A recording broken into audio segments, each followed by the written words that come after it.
Hello students, welcome to a lesson through the virtual training center of the Brihan Mumbai Mahanagar Palika. My name is Shraddha teacher, and in this lockdown period, since we are not able to go to school, children, we will be doing many lessons here online through the virtual class. So come on, let's proceed to our lesson for today. So children, the lesson that we will do today is a lesson in English, and the name of the lesson is Past, Present and Future. Now it is a poem by Emily Bronte, and it is a lesson from your Standard 7th English textbook. So what are we going to do as part of this lesson today? We will be reading the poem once. We will be talking a little bit about the poetess of the poem, Emily Bronte. We will then try and understand the difficult words in the poem. We will solve a few exercises which are part of the poem, and finally we will look at certain figures of speech which are there in the poem for us. Okay, so it is going to be a beautiful, interesting lesson. I want you all to pay attention to what is being taught, and also at the same time you can pause the video and you can try to understand certain concepts. You can try to answer certain questions. Okay, and also I recommend that before you start learning this lesson or before you start watching this video, kindly pick up your English textbook and open your textbook and come to this particular poem, so that when I'm reading the poem you can do the reading simultaneously with me. You will also understand more if you have your textbook with you for reference. So come on, let's move on and let's see what the poem is about and who's the poetess, etc. So like I told you, Emily Bronte is the person who's written this poem, and if it is a man, he's called as a poet. Women are generally called as poetesses. Okay, so Emily Jane Bronte was an English novelist, and she was also a poetess who's best known for her only novel. Now we call her a novelist, but then she's written only one novel, and the name of the novel is Wuthering Heights. But this novel went on to become so famous that Emily Bronte got distinguished as a novelist. And she is an English novelist, means she was born in England. And this particular novel of hers, Wuthering Heights, is considered to be a classic of English literature. So whoever wants to learn English literature in future, that is when you pass your 10th standard, when you go to college, and if you want to learn English literature, you will have to learn about this particular novel of Emily Jane Bronte. So that was a quick or a little bit of information about our poetess for today. Let's move on and look at the poem and what is the main idea of the poem. So as you know, the name of the poem is Past, Present and Future. So in a way, we are going to talk about our life, or this poem has got something to do with our lives. So the narrator of the poem appears to be speaking with a smiling child. When you read the poem, you get the idea or you get the feeling that the person who's narrating the poem is speaking to a smiling child. A smiling child here symbolizes a child who is quite happy with his life. You will also realize that in the poem Past, Present and Future, the poetess or the poet Emily Bronte is asking a child what the past, the present and the future looks like to him. And as you know, children are very innocent. So innocently the child describes the nature that he thinks is associated with each of these time frames. Time frames means there are certain things in nature which he thinks is connected to the past or which is similar to the past. There are certain things in nature which are similar to the present phase of his life, and there are certain phenomena which happen in nature which indicate towards the future of the life of this particular child. Okay, so this is the idea generally of the poem. That is, the poem tries to explain what life is and what is the meaning or what is the significance of the past, the present and the future in the perspective of a child, or according to the perspective of a child. Okay, so now as we read the poem, I will be marking the difficult words, okay, and also explaining the difficult words to you. and at the same time we will also try to see what the lines mean.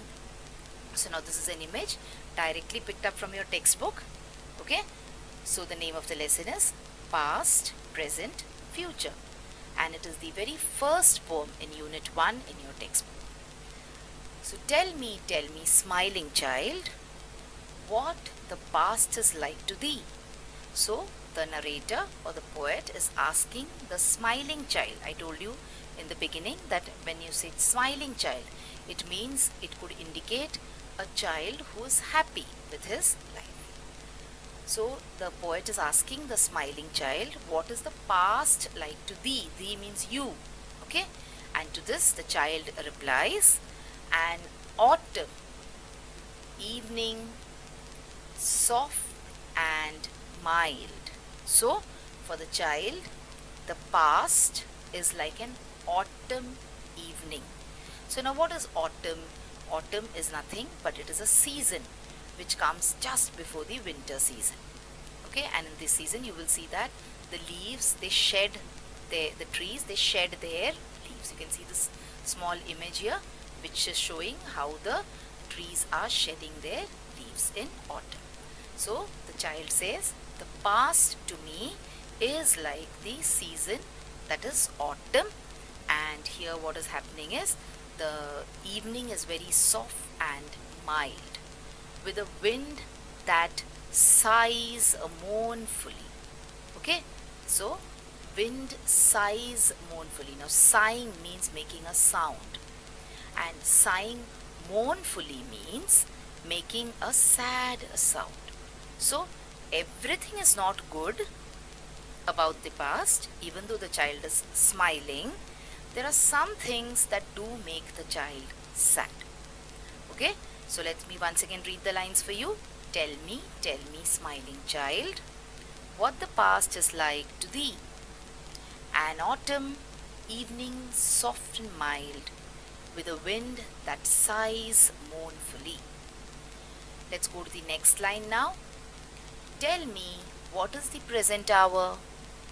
A green and flowery spray. Now, spray word is used over here, children. There are many different meanings to this word spray. Spray can be used as a verb where it is the action of spraying something. Spray can also be used as a noun. Okay, in this particular example, or in this particular line, spray here is a noun, which means it is a tree which bears flowers. So green and flowery tree. Instead of saying tree, the poetess has said spray. Where a young bird sits gathering its power to mount and fly away. So now you can see what is the present. Now the present is a beautiful flowering tree to the child. Okay, the past was autumn.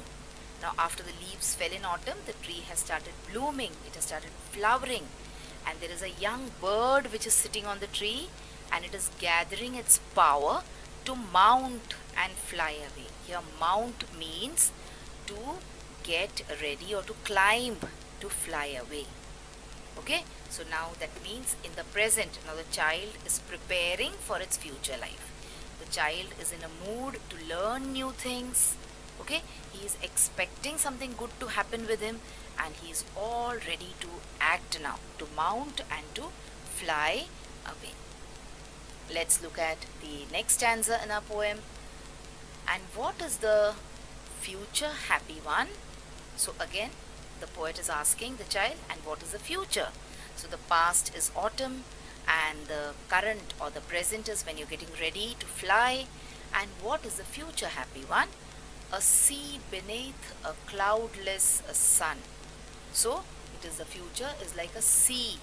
Now when you're talking about the sea, what are the qualities of a sea? A mighty, glorious, dazzling sea. Okay, so what kind of sea is it? It is a mighty sea. Mighty means a very strong, a very powerful sea. It is also glorious. Glorious means it needs to be praised. It deserves a lot of praises. Okay, and it is also dazzling. What is the meaning of dazzling? Dazzling here means shining intensely or shining very strongly. Okay, I will not use the word intense here because I will not give you a difficult word to describe another difficult word. So dazzling means to shine very brightly or to shine very intensely, or you can also say to shine strongly. And stretching into infinity. Infinity here means endlessness. So how does the sea look to you? Most of you must have gone to a seashore, okay, or you must have simply gone to a place. If you're living in a city, you must have gone to a place like Gateway of India in Mumbai, or if you're living in a village and if you have a coast near you, you must have gone to a beach. And when you stand on the beach and you look at the sea, it looks like it is stretching into infinity. Infinity means it looks like the sea will not end anywhere. Okay, the further you go, the far the sea will take you. The sea will not end anywhere. It looks like that. All right. So what has the poetess done here? The poetess has tried to find out the thoughts or tried to find out the idea which the child in the lesson has about life. So here life has been divided into three parts. That is, the poetess has tried to divide life into the past, into the present and into the future, and tried to find out what the child thinks about his life in the past, what he thinks about his life in the present, and what he has plans for, or what he wishes, or what he thinks his life in future will be. So this was a poem, children, for us. I tried to explain the poem well to you, and we also saw the meaning of the difficult words here. In case you have any doubt anywhere, you can always rewind the video and you can go back and you can watch it again. Okay, so since now we have done with the reading and the explanation of the poem, let's move on and go to some exercises in your textbook. So let us try to link the three main parts of this poem now with what they mean. So the first part of the poem is the past. Okay, so what is the past compared to, or what is the past supposed to signify here? So the past, according to the child, is a soft and mild autumn evening. So it is soft, it is mild also, it is autumn evening, and it is a pleasant time which has ended. Okay, the past, like we say, it has gone by, it will never come back again. Okay, it is that part of time which you will never get back again. So whatever time you have with you, you should try and use it to the best of your ability.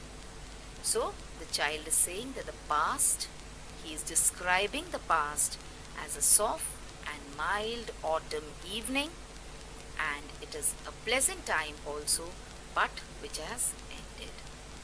What about the second phase in the poem? It's about the present hour, that is in the current times. So what are the current times like? It is like a green and flowery spray where a young bird sits.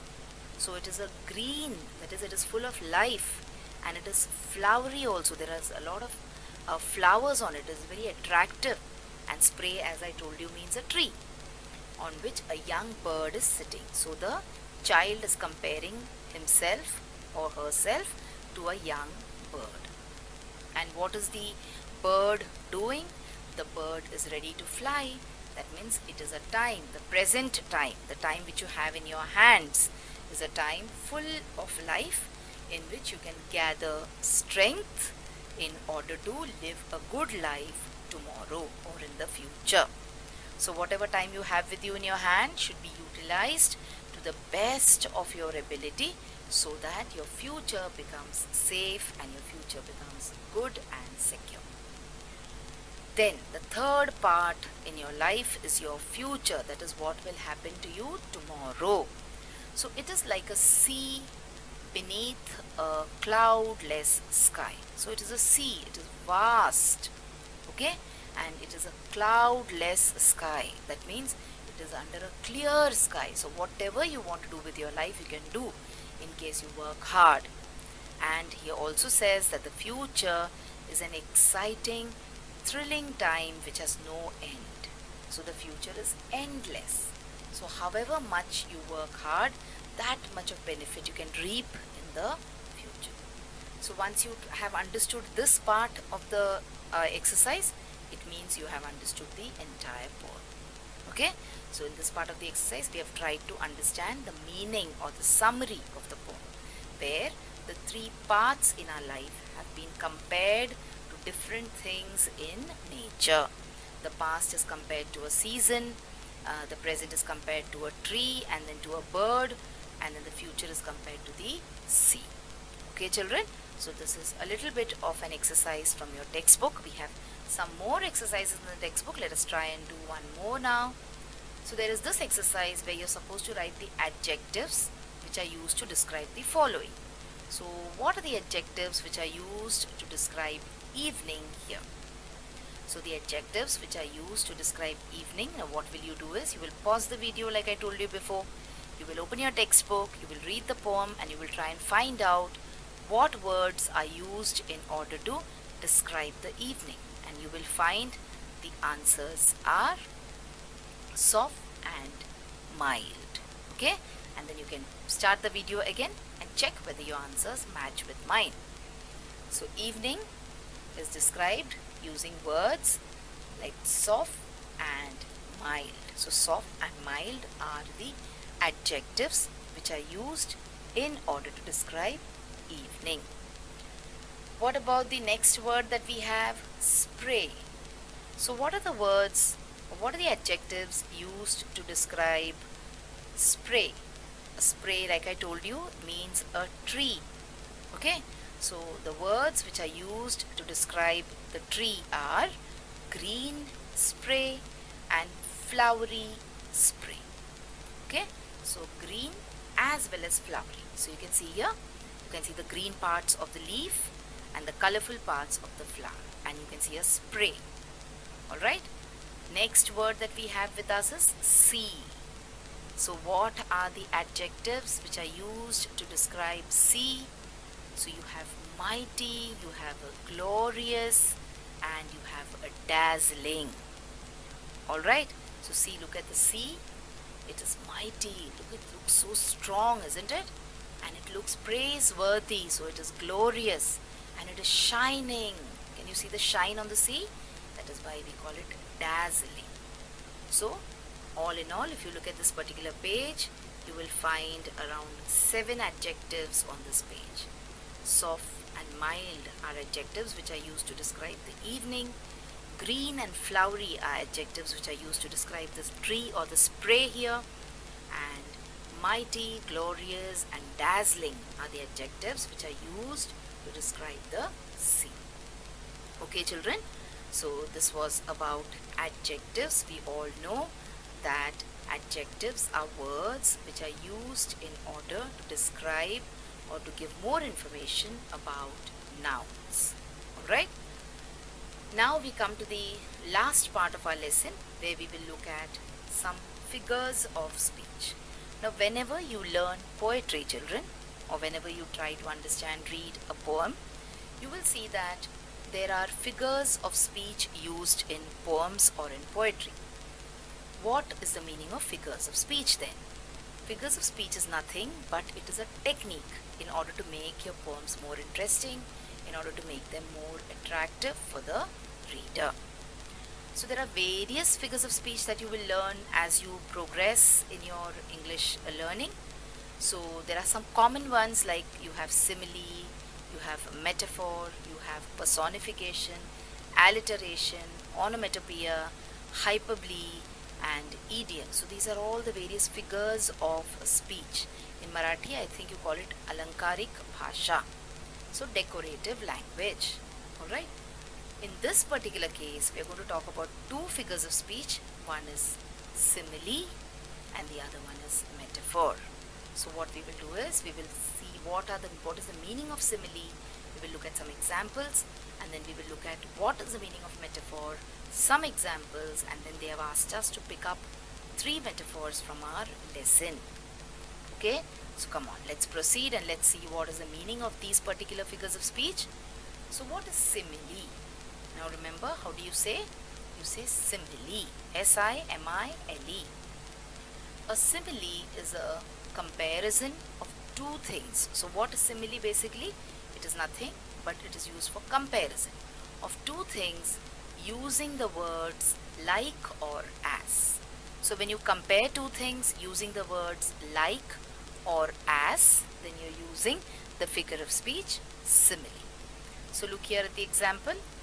As sweet as pie. So pie means a kind of a cake. So it is sweet, isn't it? Cakes are sweet. So as sweet as a pie. So you're comparing someone and you're saying that that person is as sweet as a pie. You can also use the word like when it is a simile. So colorful, like crayons. So crayons, you know, you must have seen a box of wax crayons. They are of different beautiful colors, and we have used, all of us have used crayons when we were children in order to color. Okay, then when we grew up, we started using watercolor and poster colors. But when we were small kids, we used to make use of crayons for coloring. So colorful like crayons. So here like means it is an example of a simile. Let us look at some more examples of a simile. Busy as a bee. So bees are always buzzing around, collecting honey, isn't it? And storing it for their future. So you will never see a bee sitting and relaxing. Bees are always busy. So when you want to say that someone is very busy, you can always say that he's as busy as a bee. Sparkle like diamonds. Diamonds shine very bright. So when someone is shining brightly, or when something is shining brightly, you can say that it is sparkling like diamonds. Hungry as a bear. Okay, bears, they are huge animals. They have a huge appetite. They eat a lot. So that is why someone who eats a lot, we say, why are you behaving like a bear? That means he is as hungry as a bear. Flat as a pancake. So pancake, or like we say roti or dosas, they are very flat. So flat as a pancake. And hard as a rock. A rock means a big piece of stone, and you know how hard it is. Okay, you cannot break it easily. So these are all examples of similes. Alright, so simile means when you're comparing two things using the words as and like. See, look at some more examples. Strong as a bull, slow like a snail, as small as a mouse, as quick as lightning. So you're comparing someone's strength with that of a bull, and you're saying that someone is so slow that he's like a snail, and someone is so small that it is as like a mouse. Okay, and someone is so quick that it is like lightning. So these are all examples of similes.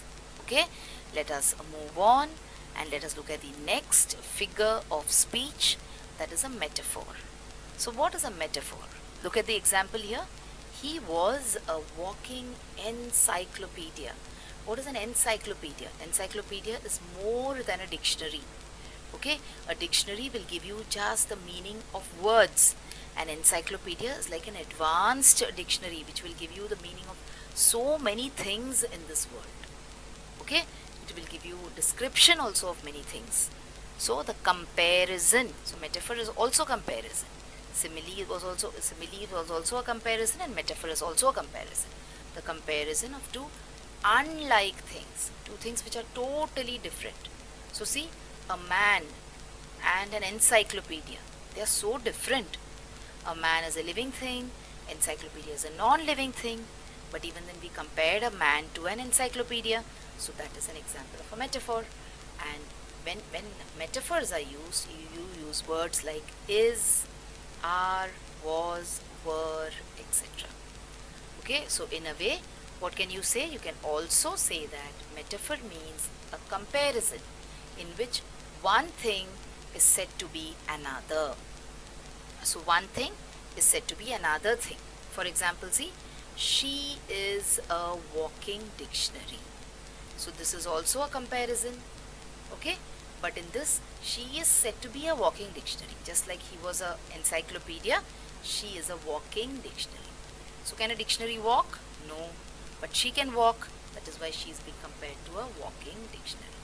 She is said to be a walking dictionary. There are no words like as or like which have been used here. Okay, so this is the meaning of metaphor. Alright. So see, this is she, a girl, and this girl is being compared to a walking dictionary. There are some more examples here. See, Franklin has a heart of gold. So Franklin's heart is said to be made up of gold. So these are two different things, two unlike things. A person's heart and gold. But then they're saying that Franklin's heart is gold. Okay. Mary's voice is music to my ears. So Mary's voice is compared to music. He is a shining star. So he is compared to a star or a shining star, you can say. You are my sunshine. So I'm saying that you are my sunshine. So I'm calling you my sunshine. The world's a stage. So these are all different examples of metaphor. You will see that in none of these cases we have used the word like or the word as. Okay, words like is, words like has, and words like are, was are being used over here. Now they've asked us to find out 3 metaphors from our poem today. What are the 3 metaphors? Let us check. So what is the past like to thee? An autumn evening soft and mild with a wind that sighs mournfully. So this is the line. So here the past is being compared with the season autumn. So this is the first metaphor which has been used in the poem.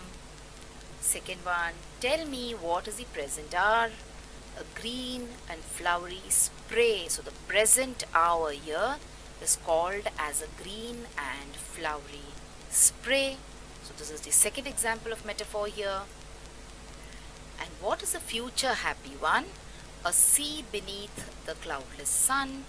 So the future is being referred to the sea. Okay children, so these are the 3 instances where metaphor as a figure of speech is used in this particular poem. So what have we done today? We have read the poem properly, that is the past, present, future by Emily Bronte. We have learned a little bit of information about Emily Bronte, the poetess, and then we talked about the poem and we talked about the meanings or the difficult words or the comparisons which have been made in the poem. We tried to solve a few examples or a few exercises which are there in the textbook, and we also looked at these 2 figures of speech, that is simile and metaphor. So children, now you have watched the video. So after you watch the video now, you will have to complete a few simple tasks. Now you might have watched the video on your computers or your laptops or your mobile phones. Now after you watch the video, what will you do? You will please go to the description box which is given below the video. So what is the description box? See, the description box looks like this. Alright, and after you go to the description box, you will see that there are a few questions there. Now what are these questions about? These questions are about the lesson that we just learned or the video that you just watched. So what will you do? You will think back properly about the lesson and you will try and answer these questions and note down the answers in your notebook if you want. Okay? After that, we have another task waiting. You will also click on the link which you will find in the description box to fill up the Google form. So now what is the Google form, children? It is nothing but a simple form. There are a few simple questions there about the video which you just saw and also about yourself. So these are the tasks now that you will have to complete after you watch each video.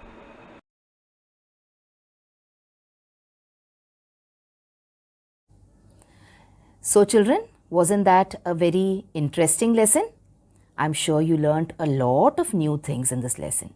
If you have liked this video, please hit the like button and also subscribe to my video so that you will get to see all the videos which I keep posting regularly.